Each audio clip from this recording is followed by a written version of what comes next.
Europe 1. Nikos Aliagas, vous recevez ce matin l'écrivain et journaliste italien Roberto Saviano.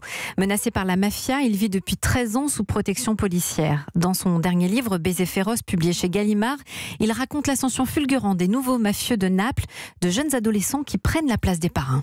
Bonjour Roberto Saviano. Buongiorno. Avec votre nouveau roman Baiser féroce, publié chez Gallimard, vous nous plongez à nouveau au cœur de la mafia napolitaine, celle d'aujourd'hui où les baby gangs prennent le pouvoir de très jeunes garçons de 10 à 19 ans, aussi jeunes.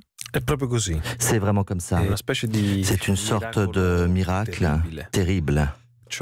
C'est-à-dire que pour la première fois dans l'histoire de l'Occident, des gamins ne sont plus simplement au service des chefs, mais ils deviennent des chefs. Et je raconte comment, pendant 5 ans, un groupe de petits gamins deviennent des parrains. C'est une histoire vraie. Imaginez un gamin de 15 ans, qu'est-ce qu'il fait avec 1 million d'euros par an? Parce qu'en fait, vous nous dites qu'ils prennent une place laissée vide, mais c'est aussi la misère sociale dans laquelle ils vivent qui les a peut-être poussés à prendre ce chemin. Parce qu'ils sont intelligents. Oui, le grand drame, c'est qu'ils sont, disons, du talent. Et malheureusement, ce talent est porté vers le crime. C'est comme il y avait une possibilité d'avoir un grand centre commercial qui serait donné en gestion à des gamins de 15 ou 16 ans. Et ils y arrivent. Sauf que le grand centre commercial, c'est le trafic de drogue, hashish, coke. Et à travers ça, à travers les pistolets, ils réalisent le rêve des adolescents. Avoir beaucoup de chaussures, jouer à la PlayStation. Ils ne sont pas différents de gens de leur âge. C'est ce que j'essaie de raconter. Seulement que pour obtenir ce qu'ils veulent, ils tirent. Alors pour les aînés de ces jeunes mafieux, la mort était considérée comme un risque du métier. Pour eux, vous nous dites que c'est un passage obligé. Exact. Pour les nouvelles générations, vieillir, c'est une chose de perdant. Quand j'ai fait l'interview aux survivants, je me suis présenté et ils m'ont dit « Tu as quel âge ?» J'ai dit 39 ans. 39 ans? Mais c'est un truc de perdant, de foutu. Si tu as des couilles, tu meurs à 20 ans, 25 ans. Déjà, 30 ans, ça veut dire que tu ne vaux pas grand-chose. Ils ont une espérance de vie des jeunes du Moyen-Âge. Déjà, vivre 20 ans, c'est beaucoup. Vraiment beaucoup. Roberto Saviano, en Italie, vous êtes considéré comme l'un des opposants les plus féroces de Matteo Salvini, le ministre de l'Intérieur italien. Vous lui reprochez de fermer les yeux sur la mafia et de s'acharner sur les migrants. Les migrants sont devenus le grand bouc émissaire. Le chômage, l'absence d'une vision économique, tout ça passe au deuxième plan. Et le problème de tous, c'est les migrants. Et en Italie, il n'y a pas d'invasion de migrants, mais c'est hurlé tous les jours. Sur la question de la mafia, il y a une attitude typique.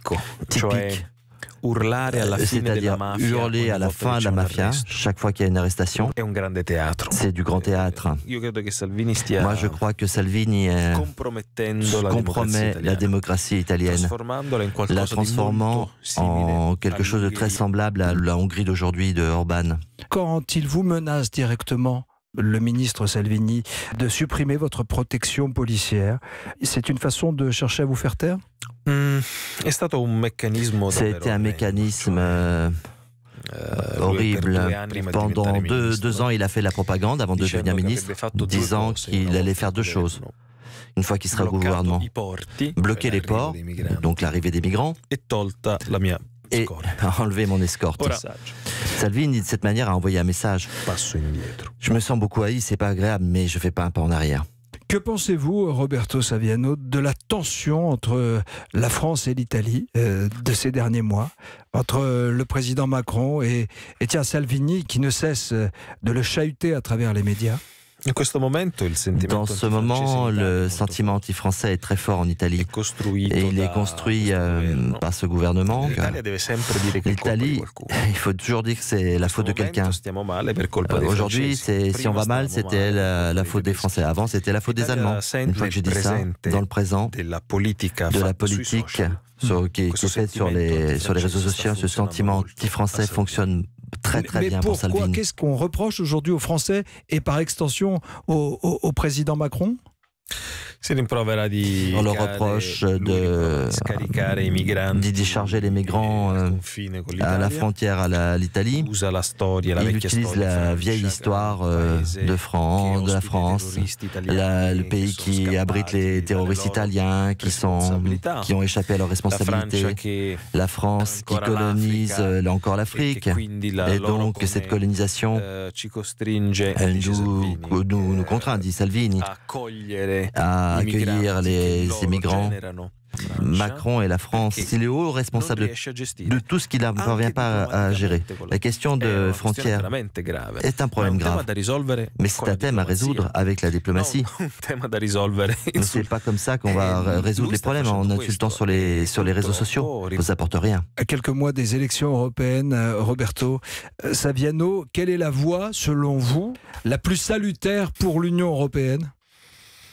Je la vois mal, cette élection. Les droites les plus nationalistes sont en hausse en Italie.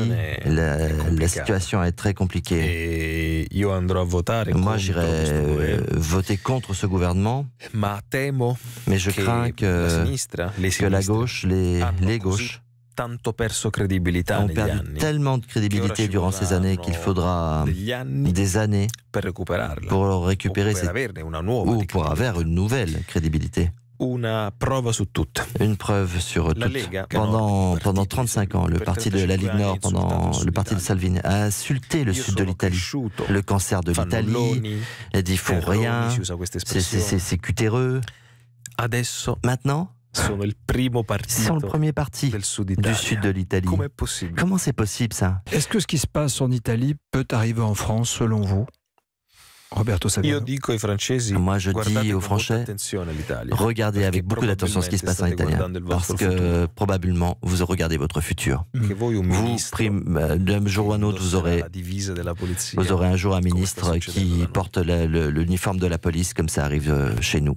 Merci d'avoir été avec nous, Roberto Saviano. Votre livre, publié chez Gallimard, un roman fort et percutant, s'appelle Baiser féroce. C'est la suite de Piranha, qui a été un succès. Merci d'avoir été avec nous sur Europe 1. Grazie.